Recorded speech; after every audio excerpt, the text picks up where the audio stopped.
Welcome to Rax institute Bhopal. आइए देखते हैं, रोम में एक बहुत बड़ी कंफ्यूजन रहती है लोगों को कि उसमें कैपेसिटी कैसे पहचाने, कितने एमबी की है, क्या है। तो वो चीज़ मैं आपको यहाँ पर क्लियर कर देता हूँ।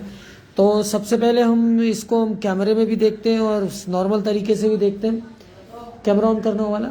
और मैं आपको ही दिखाता हूँ किस तरह से रोमों को हम आइडेंटिफाई करते हैं। दोनों तीनों रोम रखना है उस पर, कैमरे पे। तो सबसे पहले देखिए, मैं आपको इसको आइडेंटिफाई करने का तरीका बता देता हूँ कि आपको कैसे पहचानना है। सबसे पहले जो रोम होगी उसमें आपको क्या करना है, देखिए ध्यान से।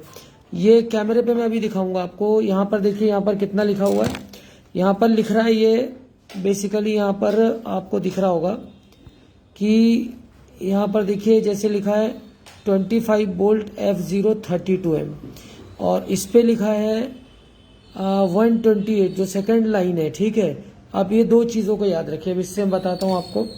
अब जैसे इस पे मैंने लिख रखा है 128/7/3F, 25 volt F032B, 25 volt F064B, ऐसा कुछ भी लिखा हो। तो जो सेकंड लाइन है, ये और ये और ये, ठीक है, तीनों चीज़ों को आप देखिए। जैसे 128 लिखा है, तो 128 को आपको क्या करना है, सीधा डिवाइड करना है 8 से।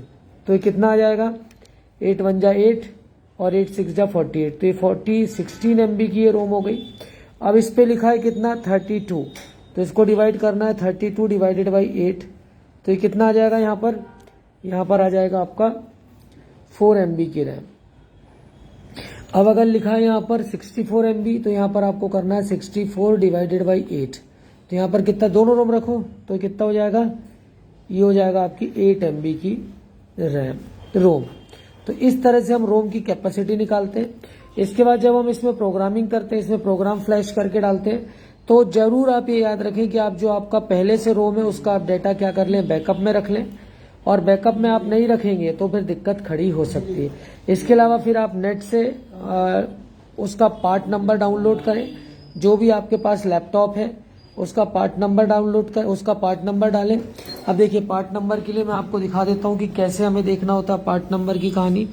तो आप देखिए, यहाँ पर ये आप लैपटॉप को खोल लेंगे और यहाँ पर आपको ये पार्ट नंबर क्या करेगा, कुछ इस तरह से दिखाएगा। ठीक है, तो ये पार्ट नंबरों को आप इस तरह से देखिए, ध्यान से समझ लीजिए कि पार्ट नंबर आपको इस तरह से देखना होता है। तो ये पार्ट नंबर होता है। अब मैं आपको इसको यही चीज़ आपको पार्ट नंबर आप नेट पे डाल के इसका सॉफ्टवेयर डाउनलोड कर सकते हैं। इसके अलावा आईसी, दूसरी आईसी देना, ये देखिए वो जो आईसी थी, एक आईसी इसमें ये आपको दिख रहा होगा 25 वोल्ट F032MB। तो 32 MB मतलब 8 से डिवाइड करेंगे 4 MB ले जाएगा। दूसरी आईसी दो ना, जो टूटी हुई लगा दिए।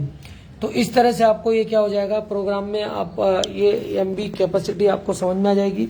इसके अलावा देखिए, इसने डिटेक्ट हो रही है, डिटेक्ट करो ना, पहले हो रही है ना, ये डिटेक्ट हो गई यहाँ से। अभी तो मैंने डिलीट किया, बस ये प्रोग्राम में दे रहा हूँ, उसको कर देना।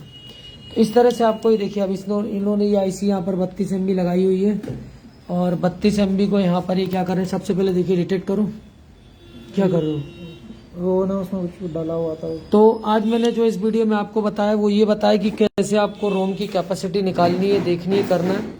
उम्मीद करता हूँ वीडियो अच्छा लगा होगा, समझ में आया होगा। वीडियो आप फॉरवर्ड करें ना करें, लेकिन ज़रूर इतना करें कि जो एक्चुअल लोग सीखना चाहते हैं वहाँ तक भेजें, ताकि वो गलत जगह पर जाकर ना सीखें। लैपटॉप हो, मोबाइल हो, सबका स्कीमेटिक, सबकी चीज़ें मैं क्लियर करता हूँ। थैंक्स।